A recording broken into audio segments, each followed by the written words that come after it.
여러분 안녕하십니까? 뉴스라이브 문을 엽니다. 편안한 주말 보내셨습니까? 전국 곳곳은 화재로 몸살을 앓았던 주말이었죠. 어제 하루에도 인왕산과 전철역 상가 등 서울 곳곳에서 화재가 발생했습니다. 언제 어디서든 발생할 수 있고 또 누구나가 피해자가 될 수 있는 화재 예방에 만전을 기해야겠습니다. 4월 8일 뉴스라이브 지금부터 시작합니다. 오늘의 헤드라인입니다. 4년여간 만여 건의 민원을 제기한 광진구 중곡동의 상습 민원인이 주민 마찰과 공갈 협박 혐의로 구속됐습니다.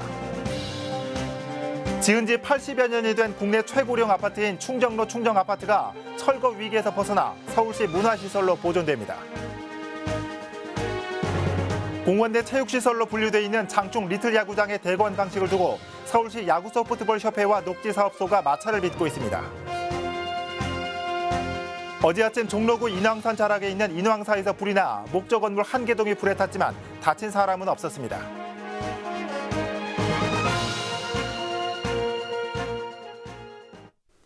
(4년여간) 만여 건 밤낮을 가리지 않고 상습적으로 구청에 민원을 제기하며 업무를 방해한 민원인이 결국 구속됐습니다. 광진구의 민원왕이라 불리며 올 들어서만 한 달에 1000여 건을 신고했고 여기에 주민 마찰과 공갈 협박까지 있었습니다. 첫 소식 조성협 기자입니다. 엄청 신고했죠. 엄청 신고해서 우리도 벌금 물기도 하고. 여기서도 멘트를 치고. 지난 2015년부터 광진구 중곡동 지역에서 만여 건 이상의 민원을 신고한 A씨. 신고 대상은 주로 시장의 불법 주정차와 노상 적치물, 학교 앞 노점상 등이었습니다. 제가 제 앞에다 여기다 가게에다 물건 실으라고 제 차를 댔는데 뭐라 하신 거지? 대부분 다 보셨대요. 다 봤다고 보시면 하루에도 수십 건씩 민원을 신고하는 터라 구청 등 관계기관의 요주의 인물이기도 했습니다. 한 사람이 전화를 잡고서 밤 10시부터 새벽 4시까지 공무원을 괴롭히면서 전화를 받고 그 공무원은 그 민원을 다 접수해서 입력을 해야 됩니다. 이런 불합리함이 어디 있습니까? 이런 가운데 지난달 27일 A씨가 동부구치소에 구속 수감됐습니다. A씨는 지난 2017년 9월 공무집행을 방해한 혐의 등으로 기소돼 올해 2월 대법원에서 집행유예 1년을 선고받았고 집행유예 기간 중 주민들에게 공갈과 협박을 한 혐의로 구속된 것으로 알려졌습니다. 구체적으로 보면 자신이 제기한 수천 건의 민원을 처리하지 않는다며 공무집행을 방해한 혐의, 주차 신고와 관련해 자영업자들을 협박한 혐의, 주민과의 마찰 과정에서 벌어진 신체 접촉에 대한 합의 명분으로 이익을 취한 혐의 등을 받고 있습니다. 저희한테 신고가 많이 되니까 이제 저희가 나가니까는 저희는 주민들도 불만이 많으니까 좀 항의해 주시는 분들 너무한 거 아니냐. 한편 집행유예 기간에도 민원 신고를 이어갔던 A씨는 올해 들어서만 3,000건 이상의 민원 신고를 한 것으로 알려졌습니다. 딜라이브 서경기 케이블 TV 조성엽입니다. 서대문구 충정로에는 국내에서 가장 오래된 것으로 알려진 아파트가 있습니다. 바로 충정아파트인데요. 80년이라는 긴 시간만큼이나 여러 차례 용도도 바뀌는 등 굴곡진 역사를 안고 있습니다. 서울시가 재개발 위기에 놓인 이 아파트를 문화시설로 보존합니다. 이혜진 기자입니다. 도심 대로변에 위치한 한 아파트. 낡은 외벽과 허름한 명패가 눈에 띕니다. 오랜 세월의 흔적이 곳곳에 묻어있는 이 건물은 국내 최고령 아파트입니다. 정확하진 않지만 지어진 지 80년이 넘은 것으로 알려졌습니다. 해당 아파트는 긴 세월만큼이나 굴곡진 역사의 흔적을 안고 있습니다. 일본인 건축가가 1930년대에 아파트를 지었고 한국전쟁이 일어난 1950년엔 이곳이 유엔군 임시숙소로 쓰였습니다. 그리고 1961년 한국 정부에 양도된 것. 그 뒤 호텔 건물로 사용됐다가 1975년에 다시 아파트로 분양돼 지금의 모습을 갖췄습니다. 이처럼 근현대의 역사를 고스란히 담고 있는 충정 아파트가 문화시설로 보존됩니다. 한때는 재개발로 철거 위기에 놓였었지만 서울시가 유적으로 가치가 인정된다며 사업 계획을 변경한 것. 사유지인 아파트를 기부 체납하면 서울시가 해당 구역의 재개발 용적률을 높여주는 방안을 제안한 상태입니다. 이게 이제 오래된 아파트이고 이제 검토를 해보니 이제 보존이 필요하다는 이제 용역 결과가 나온 거죠. 보존에 따른 어떤 용역이나 발주가 돼서 어떻게 보존을 할 건지가 이제 또 한 번 더 수립이 돼야 될 것 같습니다. 80년의 세월이 흘렀지만 아직까지 사람들이 거주하며 건재함을 뽐내고 있는 충정아파트. 철거 위기로부터 벗어난 이곳이 어떤 모습으로 우리 곁에 남게 될지 관심이 모아지고 있습니다. 딜라이브 서울 경기 케이블 TV 이혜진입니다.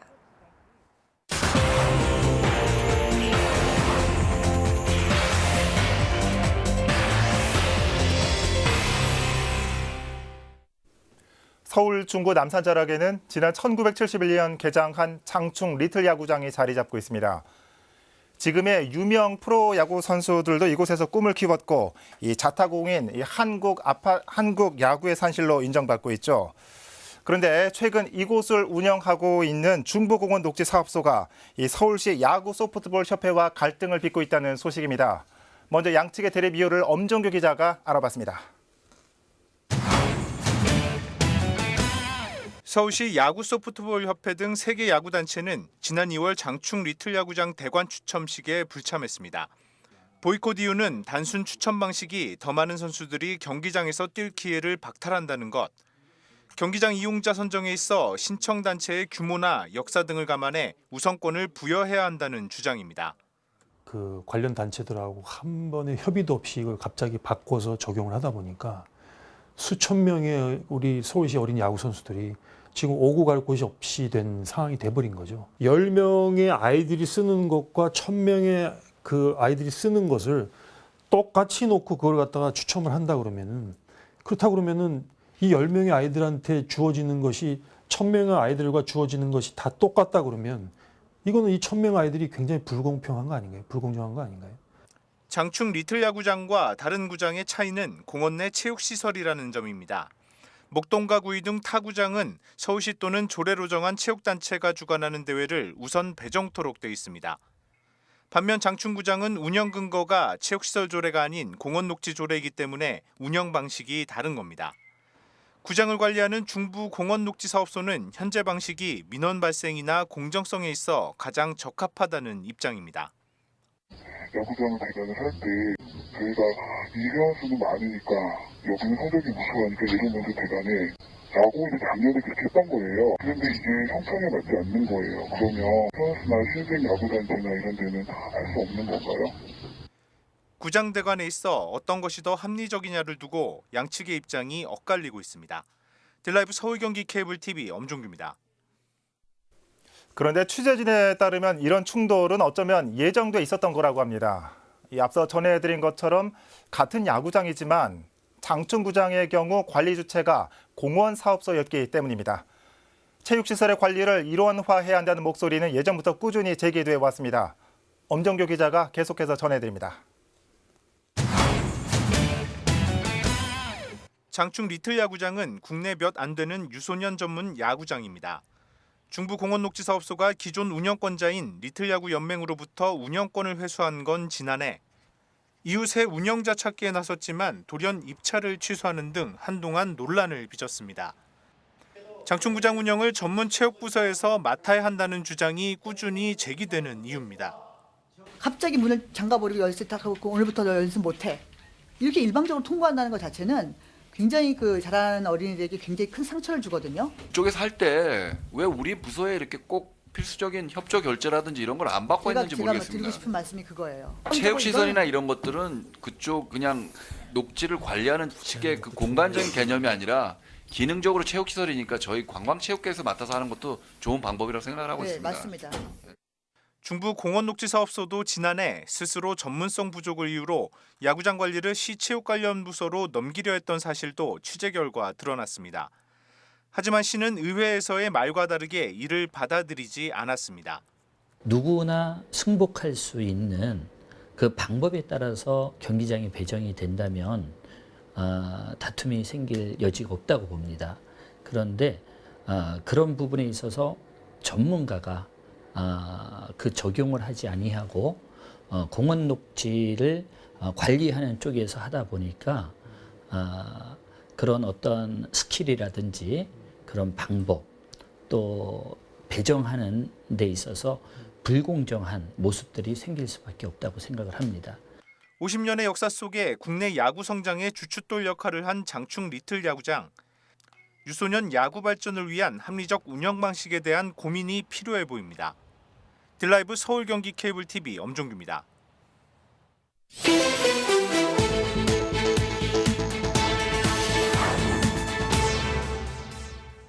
어제 오전 7시쯤 종로구 무학동의 한 사찰에서 불이 났습니다. 인명피해는 없었지만 목조 건물 1개 동이 전소되고 집기류 등이 불에 타 소방서 투산, 3,100만 원의 지산 피해가 발생했습니다. 경찰과 소방당국은 내일 오전 11시에 유관기관과 합동 감식을 벌여 화재 원인을 조사할 예정입니다.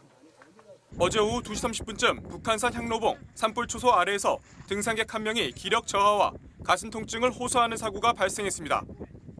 현장에 출동한 구조대는 생체 징후와 혈당 측정, 심전도를 확인한 뒤 등산객을 인근 병원으로 이송했습니다.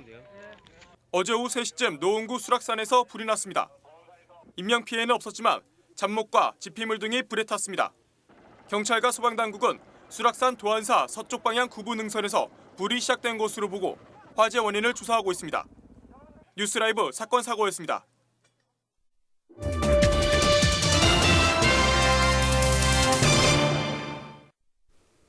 평균 연령이 높아지면서 이제는 65세가 노인의 기준이라고 느끼는 사람들이 많다고 하죠. 5, 60대, 이제는 무엇을 하든 늦지 않은 나이입니다. 문화교육과 재취업 기회까지 제공하고 있는 노원구의 한 시니어센터가 인생 2막을 준비하는 열정으로 가득하다고 합니다. 현장에 박선화 기자가 다녀왔습니다.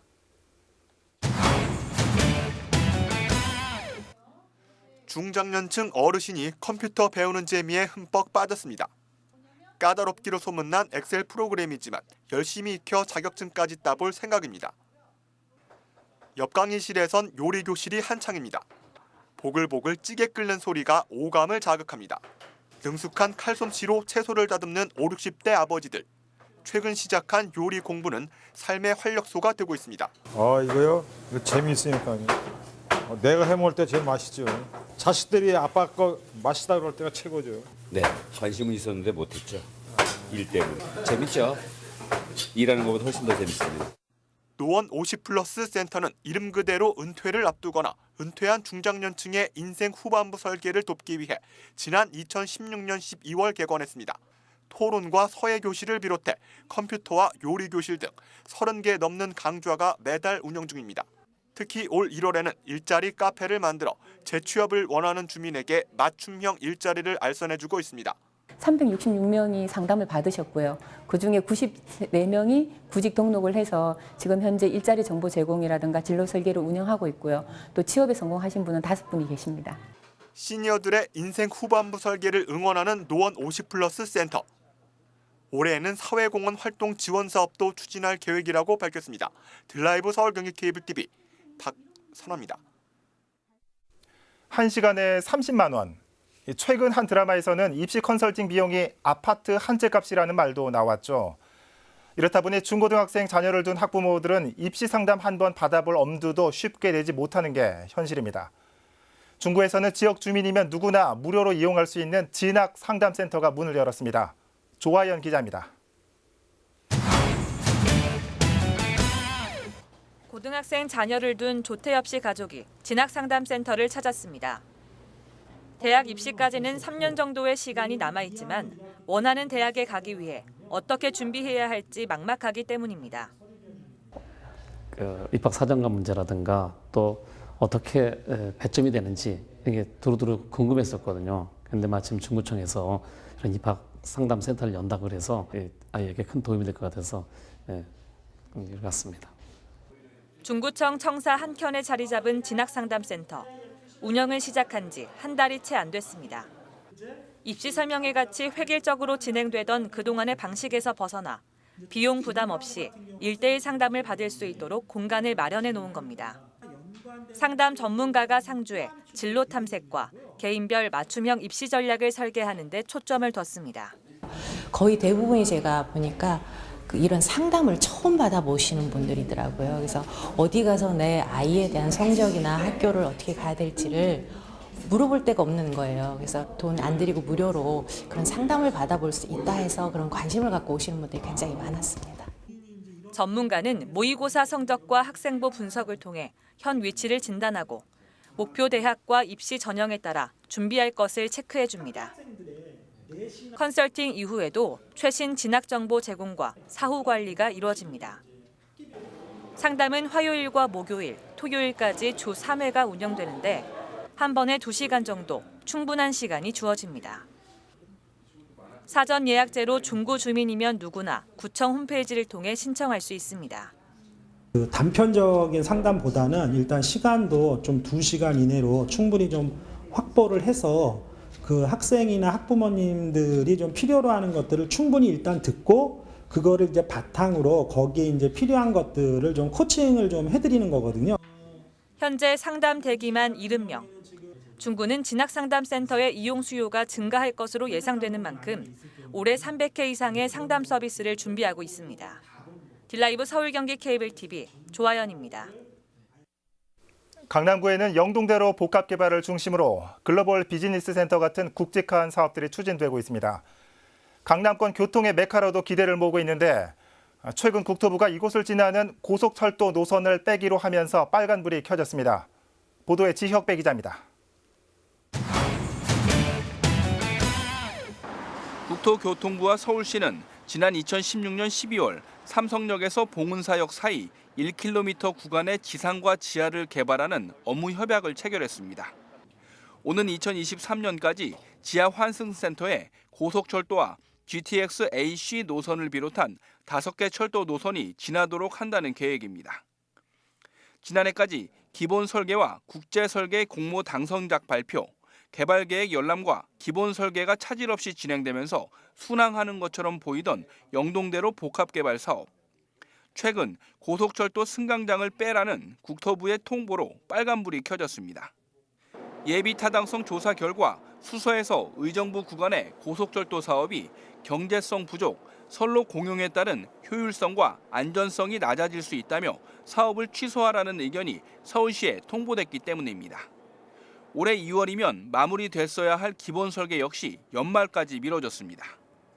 삼성역에 이제 승강장 들어가는 거를 빼고 설계하라는 거죠. 지금 삼성역에 그러니까 승강장이 안 들어가면 고속철도가 못 들어오는 거예요. 이제 BC 문제로 새로운 노선을 만들게 되면 당연히 뭐 수조 원 이상의 돈이 천문학적인 돈이 들어가는 거고요. 강남구는 국토부와 서울시를 만나 고속철도 승강장 도입의 필요성을 호소하고 있습니다. 무역센터 일대가 마이스 관광특구로 지정된 상황에서 앞으로 현대자동차 GBC 건립으로 유동 인구가 늘 것으로 예상되는데 GTX만으로는 먼 거리 지방이동 수요를 충족하기 힘들다는 겁니다.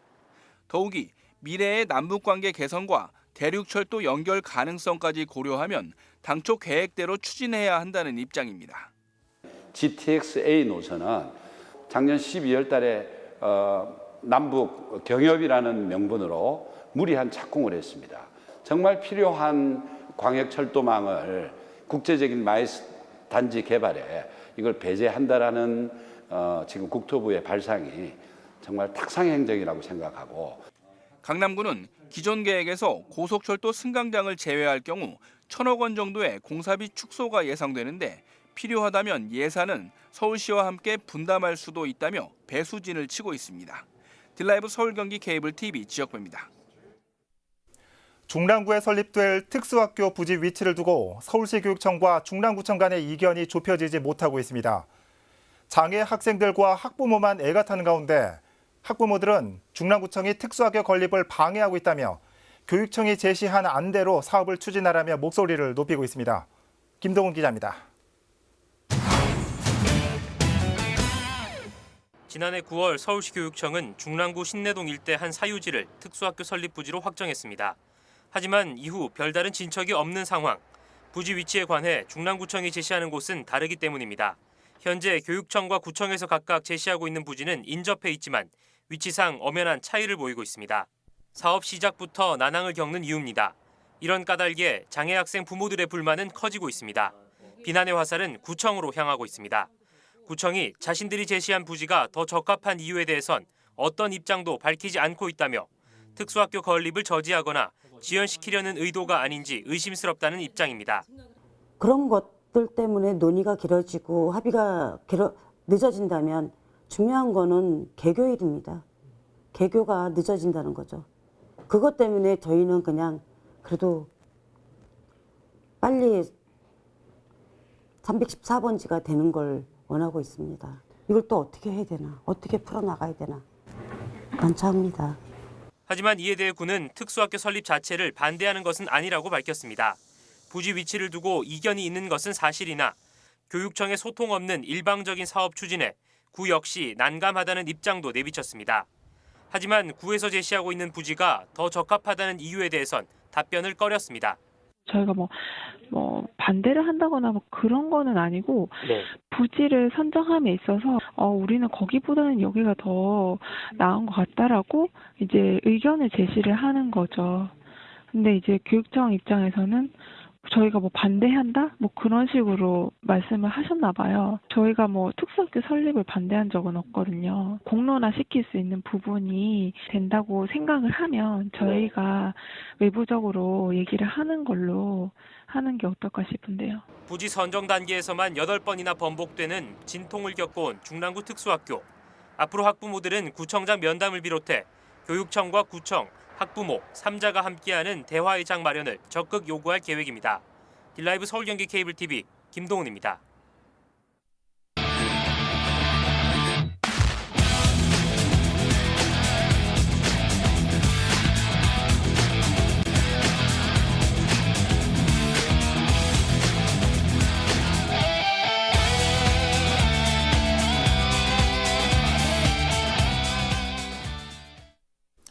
서울시가 제로페이 가맹점이 10만 호를 돌파했다고 오늘 아침 밝혔습니다.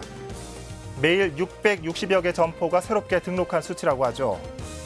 하지만 최근 공무원 할당 논란만 보더라도 가맹점 개수가 꼭 이용 실적과 비례하진 않을 거라는 생각이 듭니다. 양적, 질적, 여기에 시민 만족까지 이 세 마리의 토끼를 잡아야 하는 과제를 안고 있습니다. 뉴스라이브 마칩니다. 시청해 주셔서 고맙습니다.